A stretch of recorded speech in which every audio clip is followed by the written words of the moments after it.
স্কুলের অফিসে ভাঙচুরের অভিযোগ, সিসিটিভি ক্যামেরার হার্ড ডিস্ক নিয়ে চম্পট দেয় দুষ্কৃতীরা। সোনামুখীর বিজে হাই স্কুলের ঘটনা এটি। কথা বলবো, আরো বিস্তারিত জানবো। ফোন লাইনে রয়েছেন সাইদ মাফিজুল হুদা। মাফিজুল, ঠিক কি অভিযোগ, কি ঘটনা, এখনো পর্যন্ত কি খবর রয়েছে? দেখো, বাঁকুড়া জেলার অন্যতম নামী স্কুল হিসাবে পরিচিত সোনামুখী বিজে হাই স্কুল। বিজে হাই স্কুলের নিরাপত্তার স্বার্থে গোটা স্কুলে মুড়ে ফেলা হয়েছিল সিসিটিভি, কিন্তু গতকাল রাত্রে একাধিক দরজা ভেঙে সিসিটিভি হার্ড ডিস্ক তুলে নিয়ে চলে গেল দুষ্কৃতীর দল।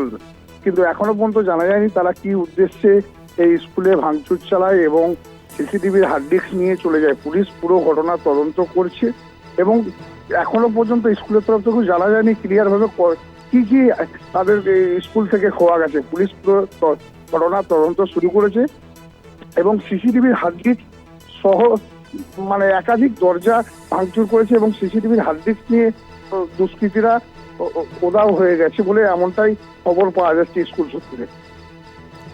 ধন্যবাদ তোমায়। আমরা কথা বলছিলাম, ফোন লাইনে ছিলেন প্রতিনিধি সাইদ মাফিজুল হুদা।